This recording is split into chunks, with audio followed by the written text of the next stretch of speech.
On se retrouve pour une nouvelle vidéo. On va évoquer l'actualité mercato, l'actualité football. Salut Nono. Salut Sacha. Eh ben Nono, hein, la guerre des droits TV plonge le football français dans une crise jamais vue auparavant. Ni Canal+, ni Beansport ne s'alignent sur l'offre de Vincent Labrune. Aucune chaîne n'est intéressée et aucune chaîne Nono va vouloir acheter les droits TV et peut-être que la Ligue de football professionnel va devoir créer sa propre chaîne, mais il n'y aura pas de revenus, donc ça risque d'être très très très compliqué.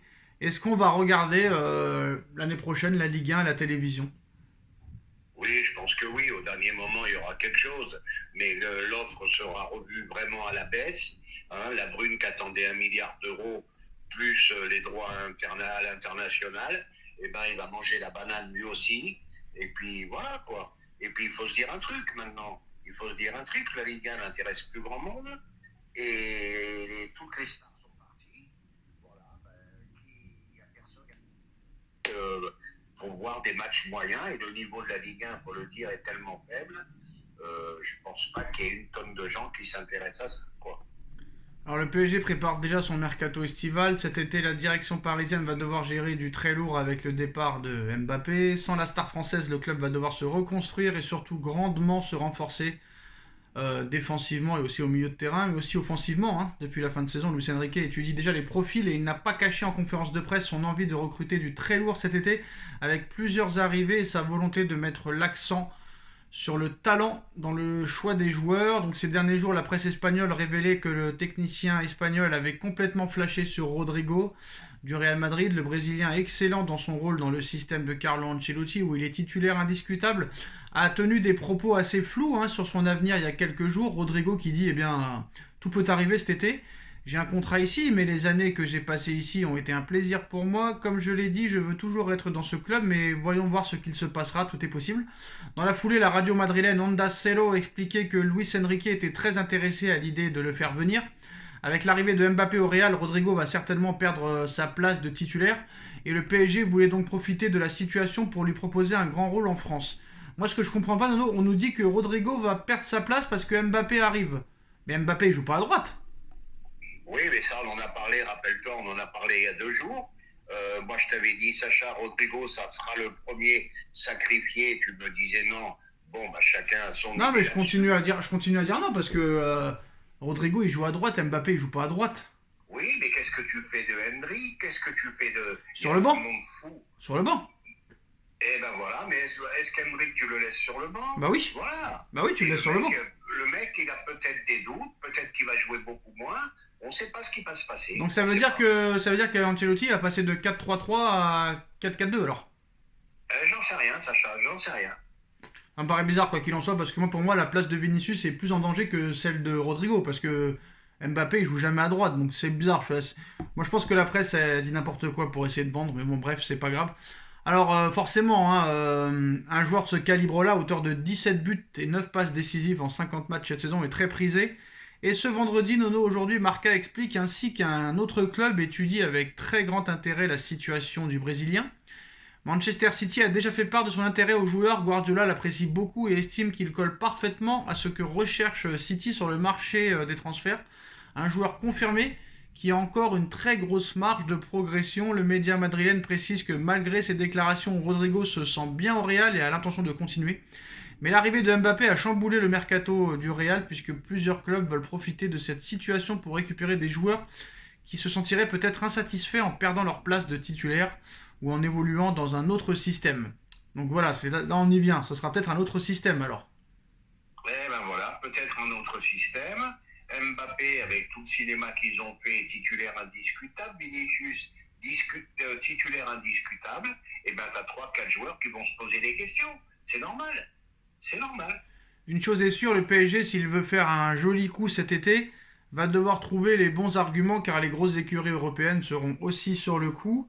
Alors Lautaro Martinez, Vinicius, Rodrigo, Haaland, Osimhen, Gvara, Raphaël Leao, quelle sera la grosse recrue offensive? Ah, moi, je sens que ça sera parmi un de ceux que tu as cités. Oui, je sais. Donc lequel arrivera au Paris Saint-Germain, Nono? Ah, ben je pense, j'ai une intuition, je pense que Lautaro, je le vois arriver gros comme une maison. Pourquoi? Ah, il y a quelques frictions avec l'Inter. Voilà, quoi. Il faut aller chercher des Il y cadeaux. a des grosses fictions avec l'Inter qui veut pas lui donner 12 millions et demi par an, c'est ça? C'est peut-être ça aussi. Alors on t'entend pas très bien, Nono. Ah, c'est peut-être ça aussi. Alors, sur les autres informations, euh, bah, c'est lundi ou mardi que le Real officialisera l'arrivée de Mbappé. Si Marca parle d'une présentation jeudi, il semble peu probable que le Français effectue le déplacement en Espagne au lendemain d'un match avec les Bleus. Et en ce qui concerne le mercato parisien, il y a quand même 7 recrues attendues, Nono. Cette recrue attendue, bah écoute, ça veut dire combien de départs ça? Bah, déjà, un à chaque ligne, hein. Un à chaque ligne, un départ en chaque ligne. Bah vas-y, balance-moi les noms des 7 recrues envisagées. Savonneuf en gardien, Oui, à oublier. bah, il va signer, il a déjà passé la visite Oui, médicale. oui, mais malheureusement. Bah, ça peut être une bonne surprise, moi je le connais pas, je ne juge pas, hein. Oui, Euh, mais attends, mais pour mettre 20 millions sur un gardien numéro 2, c'est jamais vu. Hein. Konaté en défense centrale, Ça serait bien. Fofana ou Neves ou les deux au milieu de terrain, Je préfère Popana, ou peut-être les deux, hein. ou peut-être les deux, pourquoi pas. Bah, la longue liste d'attaquants et, Ok, et un ailier sur chaque côté. d'accord. Bon, bah écoute, hein, j'espère que cette année, ils vont recruter intelligent. J'espère que les recrues apporteront une plus-value à l'équipe et surtout sur les points faibles de l'équipe. On t'entend très très mal, Nono. Pardon. On t'entend très très très mal. Et là, Comment? tu m'entends mieux là? Pas top, hein. Ah. Pas top, Nono. Ben là, on peut pas faire mieux. Hein. On peut pas faire mieux. Donc voilà, bon bah c'est là, je pense que ça suffira pour aujourd'hui. Est-ce que tu regarderas la présentation de Mbappé? Non, je pense pas. Est-ce que tu penses qu'il va rater ses jongles comme Dembélé à Barcelone? Est-ce qu'il va ramener... C'est quoi? Est-ce qu'il va rater ses jongles? Ah, bah j'en sais rien ce qu'il va faire. Et ça me gonfle tellement que ça y est, moi je suis passé à autre chose. Hein. Mbappé qui jongle ou qui jongle pas. Bon, les gars, Nono doit avoir des problèmes de réception. C'est les aléas du direct, hein, je ne sais pas où ça va nous mener. Journée assez compliquée, moment assez compliqué. Le mois de mai aura été complètement catastrophique, les postos. En tout cas, merci à tous ceux de toute façon, qui nous suivent. N'hésitez pas à liker, à partager, à commenter. Et on se retrouve très très vite pour une nouvelle vidéo. Salut à tous et rendez-vous pour le débrief demain. Tchuss.